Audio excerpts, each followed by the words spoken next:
আমরা তো অনেকেই স্কুল কলেজে বছরের পর বছর ধরে ইংরেজি শিখি তাই না, কিন্তু কাজের সময় ঠিকঠাক বলতে পারি না। আচ্ছা ভাবুন তো, যদি এমন কোনো উপায় থাকতো যেখানে একদম আড্ডার ছলে বোরিং গ্রামার রুলস ছাড়াই বাস্তব জীবনের ইংরেজি শেখা যায়। চলুন আজকে আমরা ঠিক এমনই একটা নতুন আর কার্যকর ফর্মুলা নিয়ে কথা বলি। এই ব্যাপারটা কি পরিচিত লাগছে?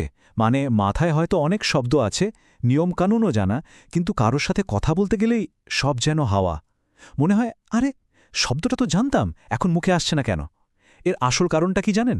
তো আমাদের সবার এই কমন কিন্তু ফ্রাস্ট্রেটিং প্রবলেমটারই একটা দারুণ সমাধান বের করেছে দ্য টেক পাঠশালা নামের একটা ইউটিউব সিরিজ। ওদের মূল মন্ত্রটাই হচ্ছে ইংরেজি শেখাটা কোনো ভয়ের ব্যাপার না, এটা একটা মজার জার্নি। কোনো কঠিন নিয়মকানুন ছাড়াই একদম ঘরোয়া আড্ডার মাধ্যমে ওরা ইংরেজি শেখাচ্ছে। তাহলে ওদের এই শেখানোর সিস্টেমটা এত জনপ্রিয় কেন? কি এমন জাদু আছে এতে? আসল রহস্যটা বুঝলেন, লুকিয়ে আছে ওদের কথা বলার স্টাইলের মধ্যে। একদম ঘরোয়া, বন্ধুর মতো আলাপচারিতা। এই যে স্ক্রিনে দেখছেন, আরে ভাই, ও ভাই, এটাই ওদের সিগনেচার স্টাইল। এই একটা সম্বোধনেই কিন্তু ক্লাসরুমের ওই গুরুগম্ভীর সিরিয়াস ভাবটি একদম হাওয়া হয়ে যায়। তখন মনে হয়, আরে এ তো কোনো টিচার না, এ তো আমারই কোনো বন্ধু বা বড় ভাইয়ের সাথে আড্ডা দিচ্ছি। ওদের কৌশলটা একদম পরিষ্কার। এটা কোনো বোরিং লেকচার না। এখানে একজন থাকে যে শিখতে চায়, যার মনে অনেক প্রশ্ন, আর আরেকজন থাকে যে বন্ধুর মতো করে সেই সব প্রশ্নের উত্তর দেয়। এই যে একটা ডায়ালগ বা কথোপকথনের মাধ্যমে শেখা, এটাই কিন্তু পুরো ব্যাপারটাকে অনেক বেশি ইন্টারেস্টিং করে তোলে আর মনের ভয়টাকে কমিয়ে দেয়। ওকে, কথা বলার স্টাইল তো বুঝলাম, কিন্তু ওরা আসলে শেখায়টা কি? এখানেই কিন্তু আসল খেলা। ওরা আপনাকে দিয়ে প্রথমে একগাদা গ্রামারের নিয়ম বা হাজারটা নতুন শব্দ মুখস্থ করাবে না, বরং ওরা সরাসরি এমন কিছু রেডিমেড বাক্য শেখানোর উপর জোর দেয় যেগুলো আপনি নির্দিষ্ট পরিস্থিতিতে সাথে সাথে ব্যবহার করতে পারবেন। ওদের শপিং লেসনের এই উদাহরণটাই দেখুন। দোকানে গিয়ে দরদাম করা তো আমাদের সবারই একটা কমন কাজ, তাই না?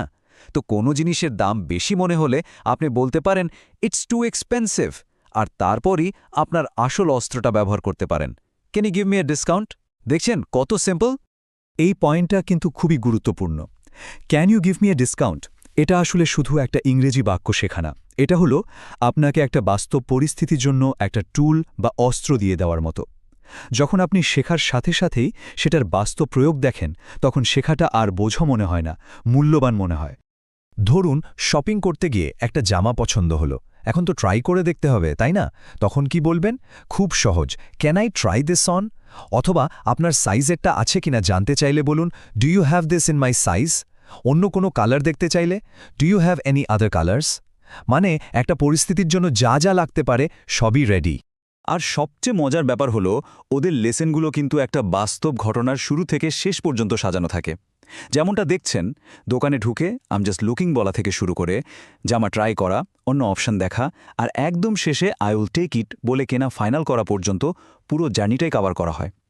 এতে করে যখন আপনি সত্যি সত্যি শপিংয়ে যাবেন, এই বাক্যগুলো অটোমেটিক্যালি মাথায় চলে আসবে। বেশ, তাহলে আমরা দুটো জিনিস দেখলাম, একদম ঘরোয়া কথোপকথন আর বাস্তব জীবনে কাজে লাগে এমন বাক্য। কিন্তু শুধু শিখলেই তো হবে না, শেখাটাকে মাথায় গেঁথেও তো রাখতে হবে, তাই না? তো সেই কাজটা ওরা কিভাবে করে? চলুন ওদের ফর্মুলার ৩ নম্বর ধাপে যাই। শেখাটাকে মনে রাখার জন্য ওদের প্রসেসটা কিন্তু একদমই সহজ, মাত্র দুটো ধাপ।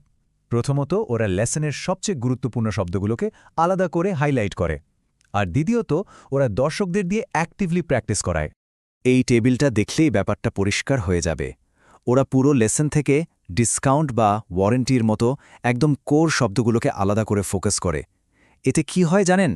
এই শব্দগুলো আপনার মাথায় হুকের মতো গেঁথে যায়, পরে পুরো বাক্যটা মনে করতে এই শব্দগুলোই আপনাকে সাহায্য করে। আর এখানেই আসল ম্যাজিকটা হয়।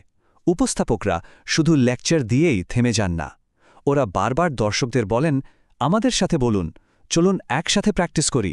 যখন আপনি নিজে মুখে বাক্যগুলো উচ্চারণ করেন, তখন আপনি আর শুধু একজন প্যাসিভ শ্রোতা থাকেন না, আপনি হয়ে যান একজন অ্যাক্টিভ লার্নার। আর ভাষা শেখার জন্য এই অ্যাক্টিভ হওয়াটা খুবই জরুরি। তাহলে এতক্ষণের আলোচনা থেকে আমরা কি পেলাম? পুরো ব্যাপারটাকে যদি আমরা একটা সহজ ফর্মুলায় ফেলতে চাই, তাহলে সেটা দেখতে কেমন হবে? চলুন ওদের এই সফল শিক্ষা পদ্ধতির মূল ভিত্তিটা এক নজরে দেখে নিই। এই ৩টে জিনিসই হল ওদের সাফল্যের মূল রহস্য। ১. একদম স্বাভাবিক, বন্ধুর মতো করে কথা বলা। ২. বাস্তব জীবনে কাজে লাগবে এমন লক্ষ্যভিত্তিক বাক্য শেখানো। আর 3 সহজভাবে বারবার বলার মাধ্যমে সেটাকে সক্রিয়ভাবে অনুশীলন করানো। এই 3টে মিলে একটা দারুণ শক্তিশালী শেখার মডেল তৈরি হয়েছে।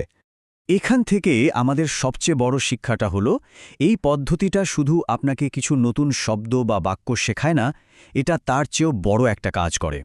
এটা আপনার ভেতর থেকে একটা নতুন ভাষায় কথা বলার যে মনস্তাত্ত্বিক বাধা বা ভয় সেটাকে দূর করে দেয়। আপনার মধ্যে একটা আত্মবিশ্বাস তৈরি করে যে হ্যাঁ, আমিও পারব। শেষ করার আগেই চলুন একটা প্রশ্ন নিয়ে ভাবি।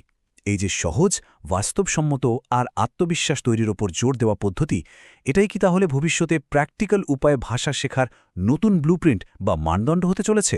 ব্যাপারটা কিন্তু ভাবার মতো, তাই না?